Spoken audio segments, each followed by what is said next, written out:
Firstly, I'd like to acknowledge that wherever we are on Australia, we are all on the traditional lands of First Nations people, and this land was never ceded. It was, is, and always will be Aboriginal land. In terms of where I am today, I'm on the land of the Gadigal people of the Eora Nation. I'm at UTS, and I want to pay particular respect to the Gadigal elders, past, present, and emerging, as the custodians of knowledge for the land upon which we've built this university. My name's Verity Firth. I'm the Pro-Vice-Chancellor of Social Justice and Inclusion at UTS, and it's my real pleasure to be hosting today's event. The event is titled, What Do Australians Think About Inclusion? And we're joined by Dr Manisha Amin, Anna Bryant, and Professor Simon Darcy, who I'll introduce properly in just a moment. Now on to today's discussion. What do Australians think about inclusion? It's a huge question full of complexity and nuance, but it is one that the Centre for Inclusive Design and the lab Insight and Strategy were determined to answer in their newly released Inclusion Compass report. Using AI-powered digital decoders, the report analysed over 700,000 online conversations from everyday Australians to reveal what they thought about inclusion in this country. This was paired with 6 months of in-person workshops with edge users, a term the report uses to describe individuals that experience significant difficulty with the way a system, process, or product has been designed. The findings ultimately revealed what it is that is stopping Australia from becoming a nation where everyone can thrive. So where to next? Well, that's exactly what I'm hoping today's panellists will be able to answer. First up, we have Dr Manisha Amin, an innovative leader and cultural and social change champion focused on helping organisations harness the power of thinking from their edge. She is the CEO of the Centre for Inclusive Design and presenter of the With Not For podcast. She is on the board of Diversity Council Australia and is a published novelist. Welcome, Manisha. Lovely to see you, Verity. Next up, we have Anna Bryant, who is Executive Director and Head of Culture at the Lab Insight and Strategy. She has over 20 years' experience as an insight strategist across the UK, US, China, and Australia. She has a talent for transforming complex themes into simple concepts and a passion for understanding the interaction between people, brands, and culture. Welcome, Anna. Thank you. Great to be here. And finally, we have Professor Simon Darcy. Simon believes passionately in the rights of all people to fully participate in community life. He is a professor in management at the UTS Business School and Disability Research Network and was the first complete quadriplegic to become a professor in an Australian university. Simon specialises in developing transformational solutions for organisational inclusion. Welcome, Simon. Lovely to be here, Verity. So my first question today is for Manisha. Manisha, the Inclusion Compass report is described as the first of its kind in Australia. Can you tell us what makes this report so unique and why did you decide to create it in the first place? Thanks, Verity. Look, the reason we decided to create it, I'll go backwards in terms of the questions, but the reason we decided to create it is because at the Centre for Inclusive Design, we work with companies around inclusion, but we didn't really have any sort of baseline or benchmark. And there are lots of ways to create a benchmark. The reason we picked this methodology in this way is we wanted to hear what everyday Australians were saying about inclusion in this country. And then we also wanted to sense check that with the people whose voices we never hear, as well as some of the leading academics and researchers and thought leaders in this space, people like Simon. And that's the reason we created the Compass. The other thing we wanted to do was say, if this is what people are saying about inclusion, just generally, if we peeked in and listened to those everyday lounge room conversations, what are they saying? But then what does that mean? And really, I think the passionate piece for us is what can we do about that? Like, how might we change this conversation? How might we create social cohesion? You know, we've just seen recently, yesterday, there was a report out by Professor Biddle around the voice and this notion that there's been declines in confidence. We've seen the same with the Scanlon Social Cohesion Index. But we keep seeing companies saying, well, what do we do? And government saying, what should we do? And what's the most important thing? Where's the low-hanging fruit? So we really wanted to get like a little pulse point on where Australia was today and where we might move to in the future. Thanks for that, Manisha. That's really interesting. Anna, the data for this report was collected in a really interesting way. So can you tell us a little bit more about the methodology that you used, and were there any results that surprised you? Yeah, sure, Verity. So this was an AI, I think you mentioned it, an AI-powered methodology, a digital decoder. It's not social listening, which people may have heard of before. Social listening is mentions, but not meaning. So the digital decoder decodes kind of unstructured data from the digital universe. And that data is collected from not just social media posts, but blogs and any other publicly available data. And as an AI built by a machine and powered by a machine, it kind of aggregates the data and themes those insights up or themes those comments up. And so we can find the golden thread about what is linking those conversations in the digital universe. The machine works efficiently, but it's a pretty laborious process. We do have to work with Manisha and the team as experts in inclusion and diversity to get the right language, to understand how we frame up the research and actually brief the machine so that the data that we collect is meaningful. A really good example of how it can go wrong is if we weren't working with Manisha and the team, we may enter as a search term or brief the machine forced labour, and that's it. And we may get up a whole lot of memes about working life. So we really had to work with people who are experts in this place and have the language and experience to guide the briefing of the machine. On this occasion, what we found, I think that was really interesting is sometimes you use this methodology and you don't get a lot of data points returned. But for this, we got to your point, you mentioned this earlier, 700,000 data points, just pointing to the velocity and momentum of this conversation online. Yeah, so that's how I mean, there are pros and cons in the methodology, if I can just sort of talk to that in a minute. I'm a traditional researcher, so I approached this initially apprehensively. It is fantastic at giving us a start point in this huge and charged conversation around inclusion and disability. It gives us scale, it gives us reach. We can cover a whole lot of topics and understand what is going on and bubbling up in the conversation. The big challenge with this is threefold, I will say. First of all, we're accessing conversations online. Those conversations online can often be, the online platform is fabulous for giving people permission to speak openly. And to express points of views and to express their kind of experiences. It's also performative. So, and on occasions we can get feedback, or we can access data, and you have to think about, well, what does this actually mean? And is this kind of truth-telling, for lack of a better word? The second is that this is not a methodology which is facilitated by or moderated by people.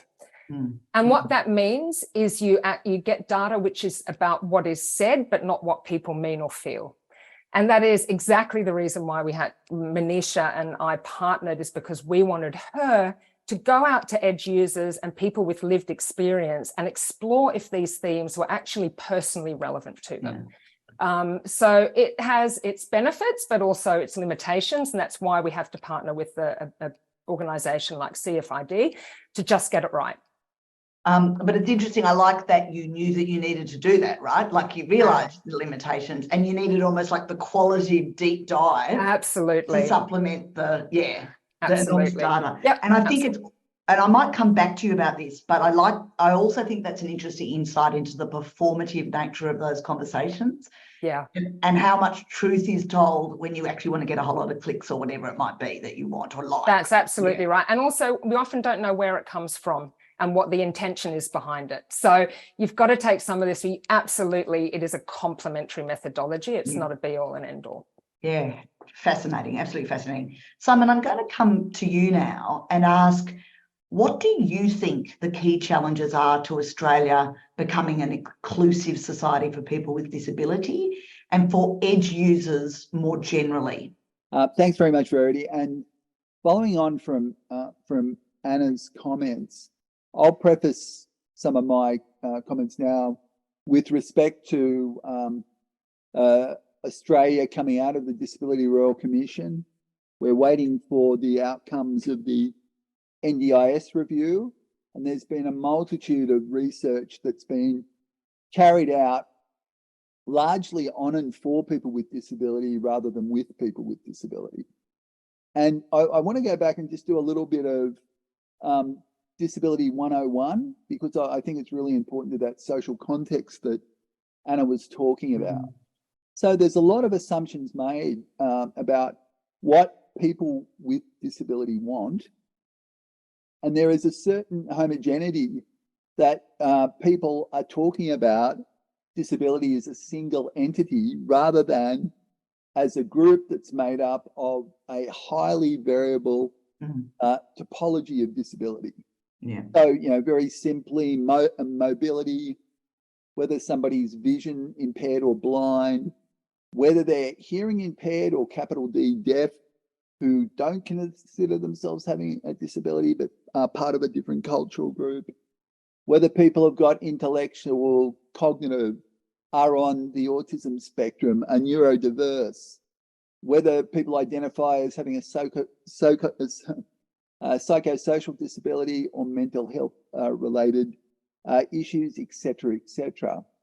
So further, the data is clear that while there are different patterns of social participation and inclusion based on disability type, there needs to be a greater nuance provided through understanding how disability type interacts with their level of support needs. And it's actually the level of support needs of a person that is a better indicator of social participation. So hence, on all levels of social participation, or what I prefer to say is the citizenship, is the person's level of support needs going from those people with disability who are independent through to people with low support needs, moderate or high and very high support needs. So there's a negative correlation with their levels of social participation and citizenship going from independent through to very high. Quite simply, the higher your support needs, the lower your levels of social participation and citizenship. That's even before we go into the intersectionality that we see expressed in the NDIS with people from First Nations, people from culturally and linguistically different backgrounds, and of course in Australia, big country, small population, rural and remote. So we're talking about a really complex group that need to be understood before we get decisions right about those people. So data is really important, and we know we've got data deficiencies. We've got the National Disability Data Asset that hopefully will plug some of those gaps. But I'll finish up with one word: complex. So it's a complex. It's not a simple black and white answer, and there's a whole series of ableist structures and practices that affect our citizenship, and they're quite invisible to the non-disabled. And the very last thing I'll say in the opening: attitudes and stereotypes of disability held by the non-disabled decision makers really impact on getting inclusion right. Yeah, I think thank you for that, Simon. That's really rich. I'm going to actually go to some of the Q&A questions now. We've got some more questions that I want to ask, but it's just that the Q&A questions are actually very relevant to what we're discussing now, particularly around data. And so the first one's probably back to you, Anna. It's from Emma Court, but I think the other panelists will probably have a view on this as well. Emma's asked, how do you sense check against bias with the data? We work with Manisha. That's exactly the reason why, is we work with Manisha. So we have to speak to people with lived experience. What we do with this piece of with this research platform is we understand the topics that are taking place in culture, in the cultural conversation. So a lot of what we would scrape, or data that we scrape, it's very organic, unstructured data from the net. Now, we can put a control on where the data might come from, but we've got to frame up what the purpose of this was. The purpose of was not to give insight. It was to create a platform on which we can then scale I guess, kind of breadth of topics that will help the Manisha and the team ask the right questions and explore what real people think. It was kind of fodder for Manisha. But Manisha, do you want to build on that? Absolutely. Yeah. So we did a couple of things here. One of the problems with, we have a real problem with quantitative research, right? And the problem we have with quantitative research is the way survey designs are created is that you're asking people questions to solve a problem that you think needs solving. The reason we went for an AI scrape was to find out what conversations people were having without us intervening in the question, you know. So a good example of that is if you said something like, what sort of car do we need to create? It assumes that we need to create a car. So by actually listening to conversations and seeing where people were moving, we could then analyse how they were talking about things and what they were talking about. So that was the first part. It's also why we used the Sustainable Development Goals as our baseline, because we said rather than looking at what we think Australia needs to do to be a great country, we used these metrics that have already been out there around the domains that we might want to look at.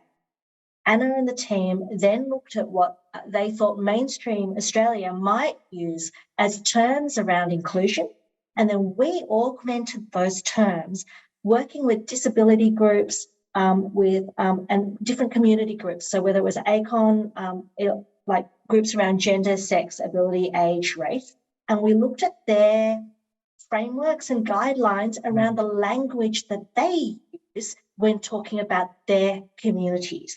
And we fed those key terms into the report as well, into the search engine. So we had, I can't remember how many, but it was almost 100 terms or 200 different terms that the system was searching for rather than a very small group. What that meant was that we came up with, there were 6 dimensions to start with. And then when we went to our edge users and our social experts, as well as the community groups that work in this area, what we did was we put up some of the results, and the question we asked was, if this is what we've gotten from social media, is this correct? What's missing? Where might the bias be? And then we said, and what do you think needs to happen as a result? So we weren't trying to de-bias the results. We were asking the people on the edge to de-bias the results. And part of our methodology, which comes from inclusive design, is this idea that we're not looking for volume, but we're looking for the people who are the most impacted. So we were looking for the people who, the edge users that we worked with were significantly impacted by the way our systems are in place at the moment. Those interviews were quite intense. And then the academics and organisations that we worked with have deep, rich expertise in this area. So we were kind of going, this is what people are saying, what do you think? And in fact, it was interesting because, as we said, there was one whole area that they said, actually, you've missed this whole area. There's another part in the report that talks about reproductive rights, and people on the edge were like, yes, that's an issue, but actually what people are saying, they've missed the main point. They've missed regional, rural. They've missed what's happening with people with disability. So actually what we got was a more nuanced understanding between the two. One of the things we talk about when we talk about mass, you know, people are really excited about the fact over 700,000 people were part of this study, in effect, or conversations. But what they're missing is actually that we always listen to those 700,000. We don't necessarily listen to the 20 or 30 or 50 people with deep, rich insight on what the problem really is. So it was the linking of the two that we think is really important from a bias perspective. Yeah, it's an amazing method. I find it just fascinating. Simon, do you have any addition to add to that around bias in data and just the method that was used in this inclusion compass as a whole? Well, just that the context of the comments is a difficult thing to get around when you don't have the attributes of the individuals where the comments are coming from. So I think it's an innovative methodology that they've used, and one that draws on, inverted commas, natural data. So you're not going out specifically collecting it for a purpose. You're seeing what's being said, and then trying to interpret and understand what that means for inclusion. Going back and checking with those people that are experts in the space, and then refining the way the AI engine works, and then drawing conclusions, and then going back and refining again. So it's this iterative process of going between the method that you've got and the people with lived experience and understanding of that social context. Yeah. Can I just add also, just very quickly, we don't say this is unbiased either. You know, it's limited by our own biases as well. In 2 years, 3 years, we might actually go, we should have added these extra terms, etc. as well. So I think it's very dangerous to assume that we don't have any biases. So is the data, Manisha asks, is the data only captured in English? Yes, the data was only captured in English for this, and particularly because we were looking at Australian sites. However, what we did do is we did work, some of the edge users and the groups that we worked with people who are refugees, people who had English as a second language. And one of the groups we worked with, which was really interesting, the information's in the report, was a group in the from the Northern Territory and First Nations, but they were talking about how actually in some of these some of our communities, English is like maybe the 7th language people speak. So we certainly did talk about language in this, although we didn't do a data scrape from other languages. Okay. So describing them, I'm going to come to you now, Manisha, because describing the method as a whole, it's clear that conversations are actually a big part of how you develop this report. The question to you, though, is what role do conversations play in Australia becoming truly inclusive? So looking at the big picture, I think one of the things that was really interesting, Anna and I had a number of conversations about this, because what we were looking at is, out of all of those conversations, where do they kind of sit and what's the cultural decode behind that? And while not every conversation sits, you know, we've got loose buckets, but I think what we noticed was that there was a really interesting axis that came up. And I think that Australia is really good at equality. We're not so good at equity. You know, so one of the things that came up really practically was this dichotomy, you know, and not that equality conversations are not important, but the problem with equality is it assumes status quo. So everyone should have X or everyone should have Y. Equality conversations are slightly different. What we also noticed from a communication perspective was that where the conversation was politicised, pro or against, automatically we broke social cohesion and there's more polarisation. Where the conversation was human-centred, this is how this can help all of Australia to benefit. Actually, we got more unity, even if people's viewpoints were different. So I think it's really important for people who are actually working in this area, who communicate. We have choices in the language that we use. And a critical example of this, it's come up in the question and answer as well, is people don't want to be seen as second-class citizens. You know, we're tired of having conversations where people are mentioned, like it's a deficit model. You know, there was a really important conversation or example that came up, and it was a case study from Queensland where there was some media written about a clinic, a methadone clinic, I think, that was going to be closed over Christmas. And the clickbait on it was there'll be more crime over Christmas. Rather than being about the 1,000 people that weren't going to be able to access their methadone and may well end up in you know, really difficult situations around Christmas time.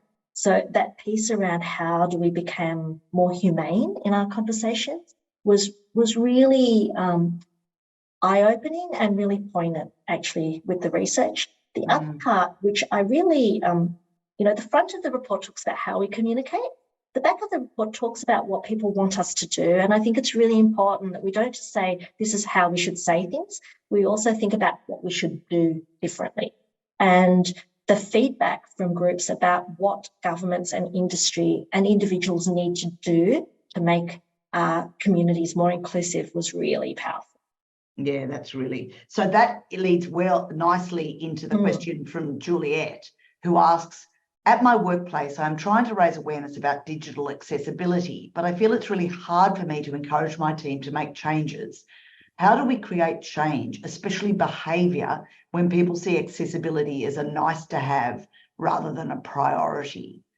Look, Simon, I might come to you first on that, and then I'll come back to you, Manisha, but I'm just interested in your opinion around that. Simon. Look, I'm going to go straight to a number of significant Australian federal court rulings that say digital inclusivity is not an extra. And we go back to Bruce Maguire and Sydney 2000 around ticket sales on the website to the Olympics through a foundation. We go to Coles more recently, who had an accessible online ordering system, updated it and made it not accessible.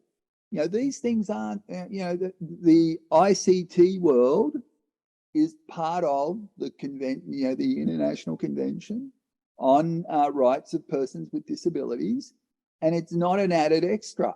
And that's a very uncomfortable conversation for a lot of organisations that need to provide the digital world to be accessible for those people with a variety of disabilities, and also assistive technology that interacts with these environments. So, I would suggest that you pointed out that you bring in HR and your legal people within that organisation and say at any moment, somebody may feel that they're being discriminated against. And do you want the negative publicity of being on the front page of X, or these days, it going viral? So that'd be my simple advice. The ICT world is the way that all governments are expecting us to interact with them. And it's very hard now to actually speak to a person. And in fact, there are some advantages around AI and bots that can fill some of the spaces, but not all of the spaces in this area. Yeah, it's a really good point. So I'm going to come now to you, Manisha, because I want to talk about the sort of behaviour change conversation pieces, because in some ways Simon has said use the stick that exists within the law, which I think people should do, and definitely HR departments need to be making sure that their workplace is compliance. But let's come to you, Manisha, to talk about the shifting of the conversation. But what I wanted to say, in addition to that, Simon, one of the struggles we've had at the university is simply that the off-the-counter software that's rolled out completely across the whole system often isn't accessible either. So you've got these huge companies rolling out software that it being adopted globally that isn't accessible in so many ways. So, and look, just to pick up before you go to Manisha on that, look, in the employment space, that also means that the dial, we know the dial hasn't shifted on disability employment rates for 25 plus years, and it becomes very difficult to shift the dial when the systems that are being deployed also aren't inclusive. So it's a massive problem that's complex, but we see some really good outcomes in this area when the technologies are integrated with systems that encourage people with disability to be employed by those organisations. Yeah, exactly. So Simon's told us the stick, Manisha. How do we change culture and behaviour? Well, that's the golden piece, right? I won't take up too much time with this, just to say that the difference in the report was that actually this notion of digital inclusion became the sixth dimension based on the feedback we were getting around that. So the why is in the inclusion compass, and some of the hows we might change that, how we might change it. But in the materials that come after this seminar, we'll also send through a link to our last report, The Benefits of Designing for Everyone, because that report talks about the economic benefit of accessibility and inclusion and inclusive design for companies, and it has some really great numbers in there for people who want to look at the carrot versus the stick. Often the challenge isn't actually even the software. The challenge is who are the humans that we're talking to and who are we designing for. So, even in a university, which student are we setting our systems up for? Are we setting up our system for a human who can, physically move, can see, can hear, and is going to be in the room? Or are we setting up our systems for the human who might not be in the room, who might be virtual, who might not be able to access all of those modes of communication? So if we change that human, that makes a big difference as well, but it's not always easy. There's one comment that's just come through in Q&A about the invasiveness of the system as well. I know it might not have been upped, but I think it might be one that we might want to address, Verity. Not telling you how to do your job. I can't see that one. I don't know how that's. I've got the upvote, so people vote that up so I can see it in my list. Yeah, it's just about how invasive AI this way of listening is, and I know that we talked about this with Anna when we first started. In terms of I guess we're talking about inclusion here and bias, but we did try to, the information we looked at was information that's out in the public domain. We certainly didn't go into private spaces. So do you want to take that? Anna, do you want to talk about how invasive AI is? It's still not on my Q&A, but anyway. It's just I have responses to other questions here, but I won't hijack I'll let you keep going, Verity, because I'm conscious of time. I don't think it is particularly invasive. I mean, all the data, if this is what we're getting at, all the data is publicly available. So we can't access any data that is private. So anything that's not in the digital sphere that's public, we don't get access to. And there are rules and regulations constantly evolving around AI research that we have to keep on top of, and some significant limitations. I mean, the great thing about the AI tool, actually, this is a problem, I think, because you can't kind of track how things change.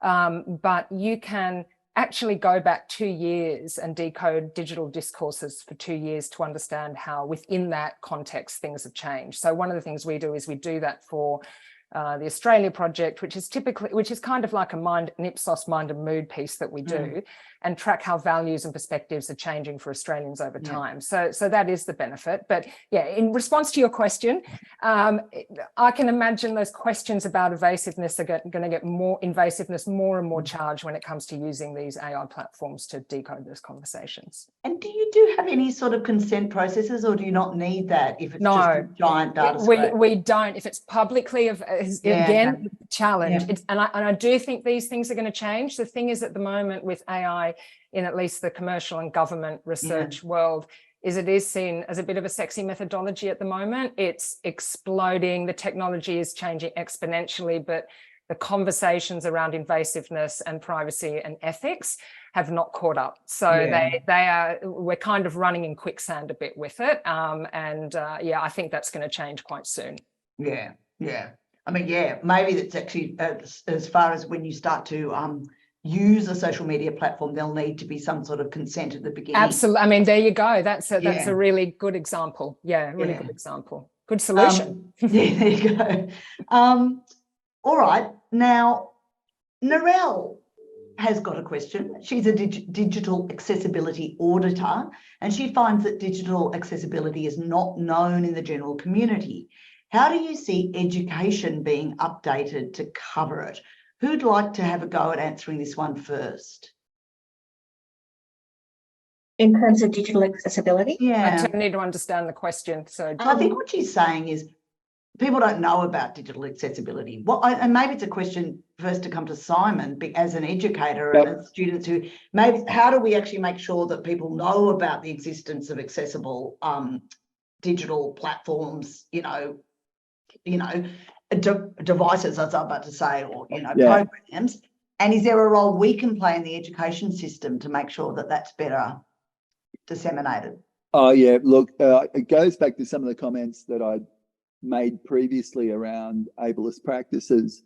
If people don't if people have had no understanding of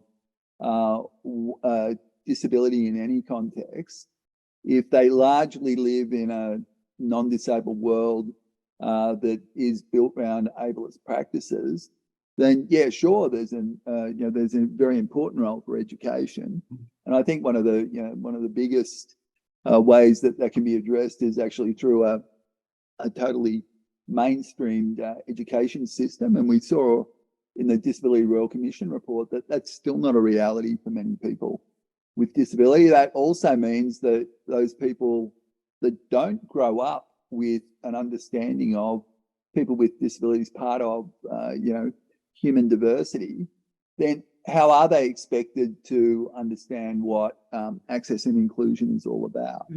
So the educative environment, we were only having a conversation about this within the leadership team for the UTS Disability Research Network around curriculum and curriculum practices. Yeah. UTS, way back in the early 2000s, had done an audit of curriculum, and we were able to find some fantastic pockets of inclusive practice.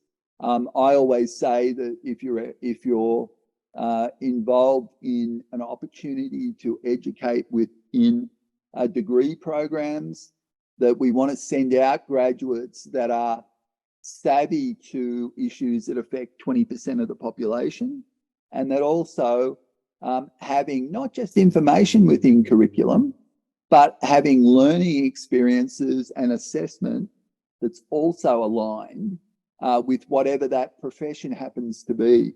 So teaching is an obvious one.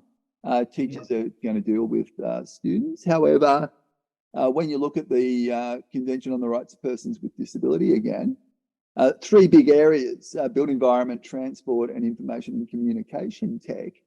And I can certainly tell you that some of those areas of curriculum in the built environment have lagged behind.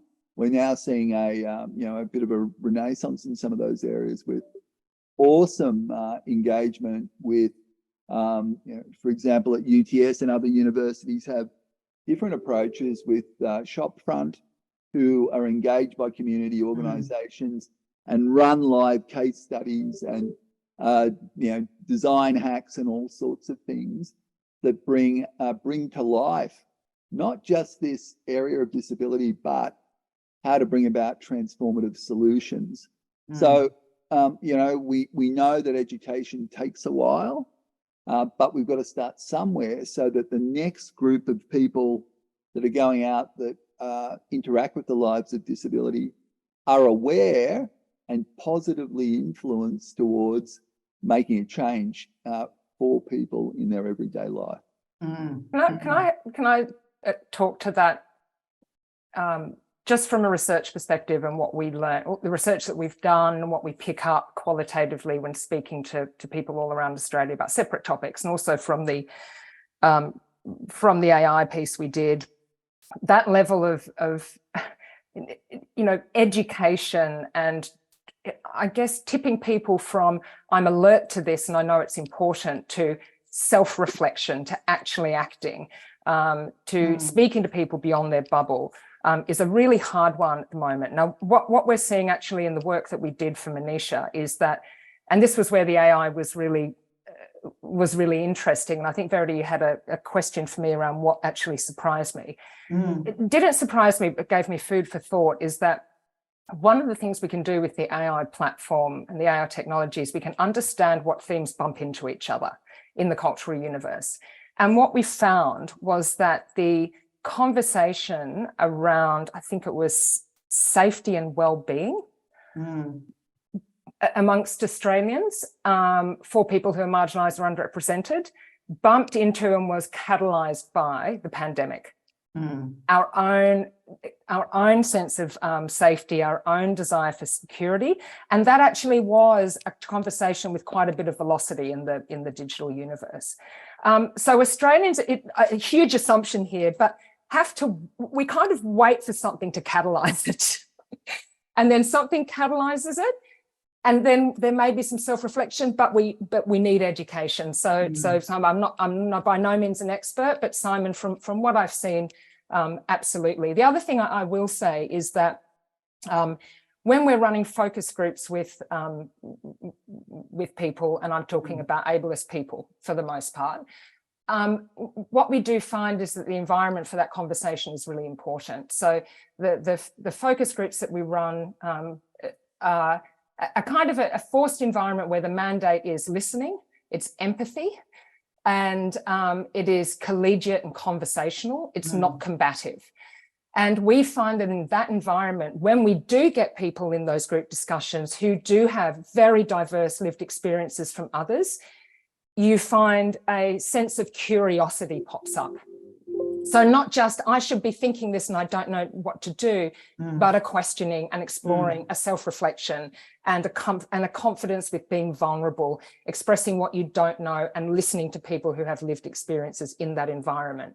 And I thought, just from my learning from that on the ground, I wonder what people think of that in terms of those conversations, because it created an environment for people who aren't in this space and felt uncomfortable and awkward to lean in and ask questions and to be open to these conversations and to be educated. So just from the stuff I do, we see that quite a bit. A recent example was a group I ran. Now listen, it was a group on laundry detergent. So this is nothing worthy. We had a guy in there who revealed that he was a perpetrator of domestic violence. And the conversation that ensued for 30 minutes, it was a very uncomfortable conversation, but Manisha will know that in these environments, you have to have a skilled moderator to moderate. It's very skilled to facilitate and manage these conversations. The response in the room and the conversations afterwards were very interesting. So people learning from people who, with these experiences, is really important, and being educated in that way. But it kind of, in that environment, it really set the tone for that conversation. That's an incredible story. Yeah, it happens quite a bit, but it's a moment in time. Yeah, it doesn't sort of cascade out to everyone else, but it's just a kind of an observation from me. Yeah. So Simon, do you think Australia is getting any better when it comes to inclusion? Well, I've been around a while, and I've lived in both worlds. I lived in a non-disabled world up till the time I was 19, and it was actually 40 years this year that I had my spinal cord injury. And yes, many things have got incredibly better over that time. But as we've seen with the Disability Royal Commission, there are some absolutely awful instances of abuse, violence and neglect in this group that you still can't believe goes on, and that there are areas for improvement that we know require a great deal of work. And institutionalization was something that was supposed to have changed way back in 83, 84, when the Richmond report came out, that many of us were very hopeful about. My disabled life coincided with that report, and after going through institutionalized environments for rehabilitation, I was able to be supported in the community. But that's not everybody's experiences. We've still got many young people that are living in inappropriate circumstances in aged care facilities. We've got some great, innovative, transformative solutions that are going on with organisations like Summer Foundation, who are promoting excellent economic-based incentives to build accessible accommodation that are for people with very high-level support needs to get them out of institutions. We need more innovative thinking around these solutions, because there were, and please correct me, 222 recommendations coming out of the Disability Royal Commission. Yeah. And I'm worried, how do they prioritise what's going to be addressed, rather than we've seen with a lot of the Royal Commission reports, sometimes not much being done, and not learning from that, those 7,000 pages of evidence and angst that people with disability have reported. So yes, things have improved very much.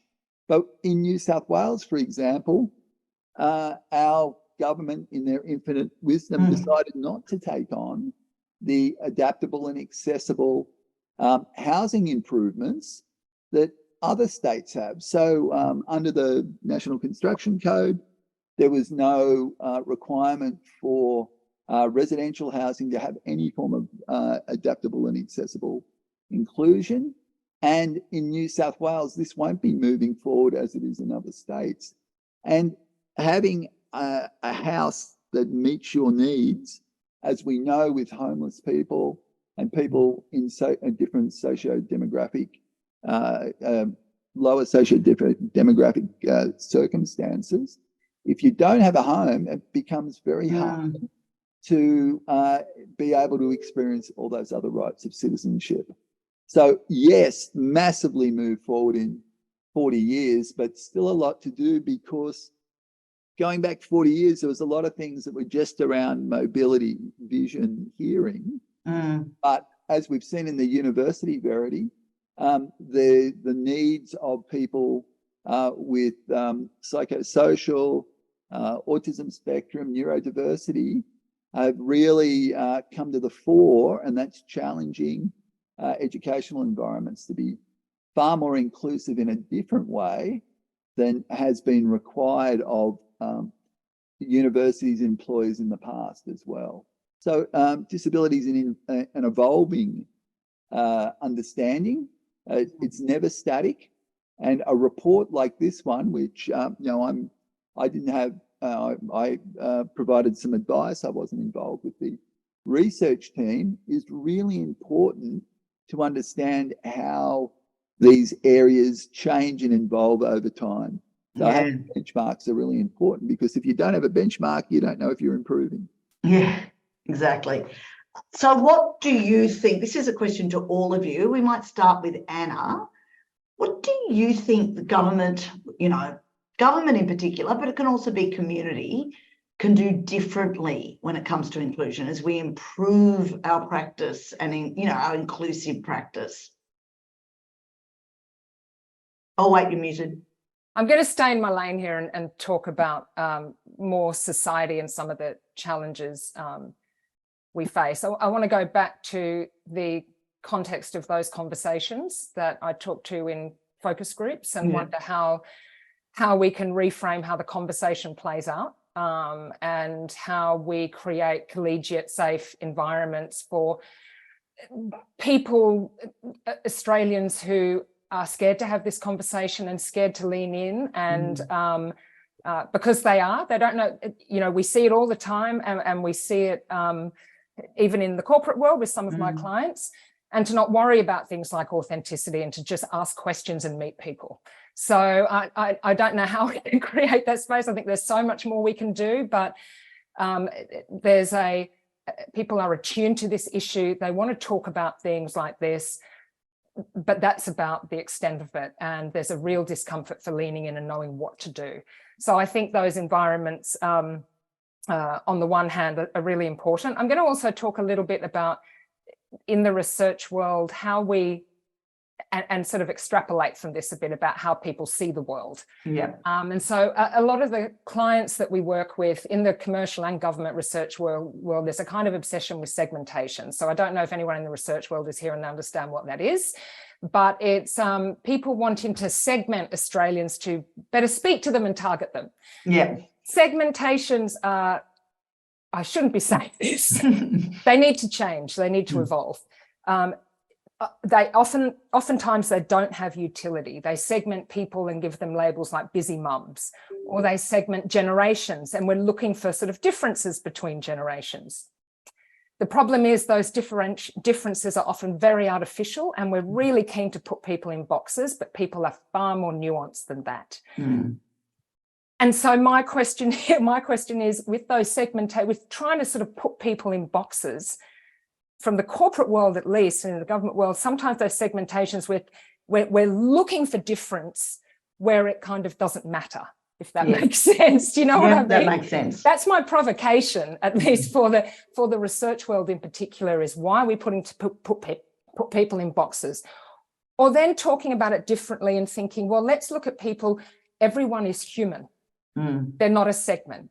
Everyone has needs.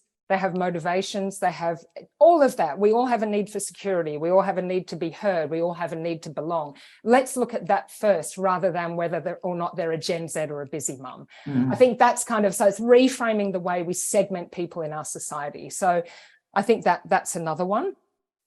The other thing is that a lot of is thinking about in sort of the way we, you know, in research, we tend to kind of use screeners to screen people out to, or screen people to recruit them for research projects. And the screeners are standardized and haven't changed. So we will ask people, and they're very binary. So we will ask people, are you a man or a woman? Are you an Australian or are you Indian? We will ask questions. I'm embarrassed to say it, but we ask questions like that. And so I think this mindset is still there, I think. And for society, I guess what I want to say is open up, be brave, change things. Don't think about putting things in boxes just because it's easy. You know, take risks and be brave in the way that you see the world and the way that you see what's normal. Because we by nature try and put people in boxes. It's doing the research world a real disservice, but it's a reflection on society as a whole, I think. So I'm not an expert in this in the way that maybe the others are, but that's what I see on the ground. Thanks, Anna. What do you think should be done differently when it comes to inclusion, Manisha?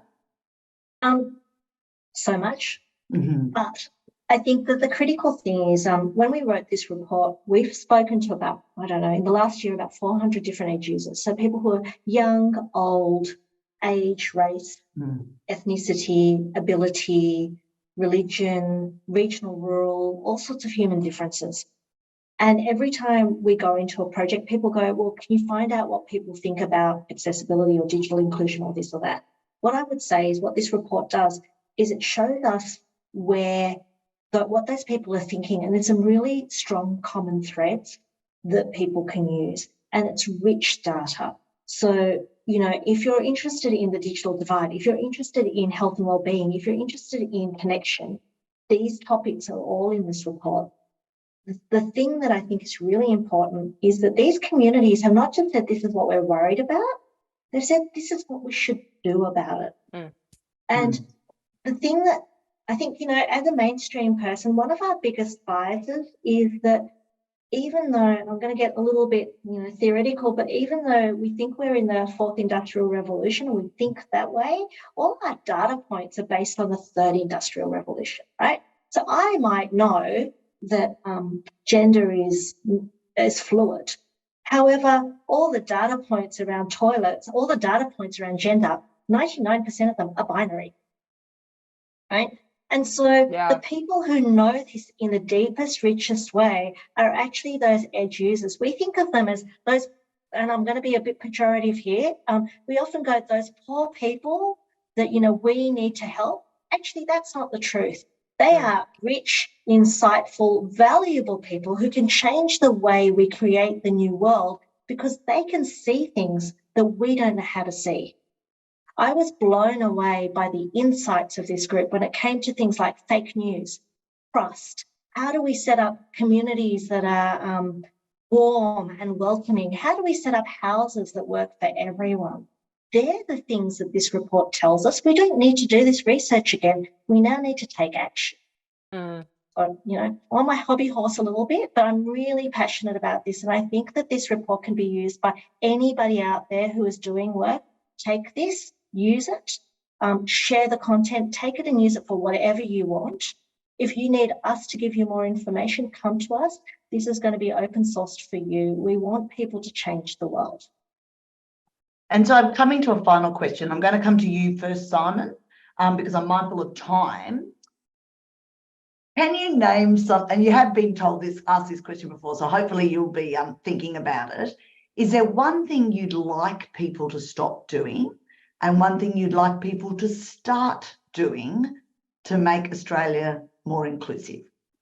Yes, I would like them to stop having a closed mind and a closed heart and to open up their perceptions about people with disability. And we see some really good things going on that came out of a very dark session within the Disability Royal Commission, and that was the exposure of the incredibly poor employment rates of people with disability with the largest employers in the country. So there's some great new projects, including one, and I've got a conflict of interest, that the Australian Human Rights Commission is running called Includability, that have engaged in some open sessions and truth-telling with some of those major employers, and now some really concrete challenges to the way that those organisations have operated, and opening up the way they think about employment beyond entry level to career development at all levels within organisations, and really starting to do what we know needs to be done at scale. And I think at scale is so important. So working with those bigger organizations to bring about immediate change is incredibly important in getting that open mind and an empathy to understand that this is not just good for the individuals involved, but it's good for society as a whole. Excellent. Anna, what would you want to stop people doing, and one thing you'd like people to start doing? Oh, goodness. I think I've kind of said it already, but what I see is people tied up with worries that are about themselves. Am I being authentic? Do I have the language? You know, do I, is this too risky? Should I, am I saying the right thing? I see this with some of my clients, and I see this with people in group discussions. And I don't like to say brave. I don't think it shouldn't be about being brave. I think people should open themselves up to being educated. Right. So not worrying about things like, do I sound authentic, but just saying, I don't know, I need to learn. Yeah. So I'd like to see more of that. I know I have a client at the moment who is going through her process of a reconciliation action plan. And she said this, you know, she said, I'm passionate about this, but I don't know where to start. And I don't think I'm qualified. And so I said, we'll look for the people who are, you know, speak to the people to whom this is relevant. But I think culturally we're still in the early stages, you know, of leaning into it and opening up. So that's just what I see on the ground, that I'd like people to stop thinking about themselves too much, and start thinking about others and start thinking about the end goal. Yeah, and a bit of humility too, right? Great conversation. Humility, and you know, there's something in, you don't have to have an opinion about this. You just have to be, the most important thing is to be curious and to learn and to lean in and to know what the goal is. So I think that's, and to think about the goal, not think about the goal and what it means for others, not yourself, and how you get there. Yeah. Although getting there is important, to Simon's point, education, and obviously Manisha as well. It's gnarly. There's a lot that needs to be done, but you know, attitude to lean in, and then seeing you know, what the goal is and understanding the goal and how you can play a role. Yeah. And Manisha, last but not least.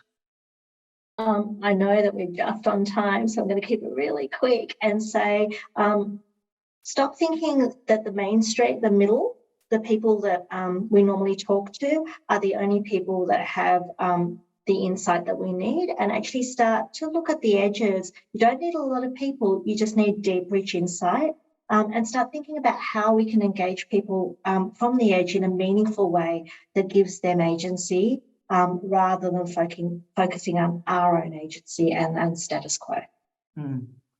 Thank you very much, everyone. That was a brilliant panel. Thank you for giving up your time today. Thank you for giving up your time, everyone, online. And of course, if you've registered for this event, you will be sent the link. Feel free to share it. Watch it again if you want. And thank you for taking the time out today to discuss this extremely interesting report. There you go. I can even show it to you. Oh, it's not going to work. But there is a link in the chat if you want to check it out yourself. So thanks again, everyone, and thanks again to our panelists.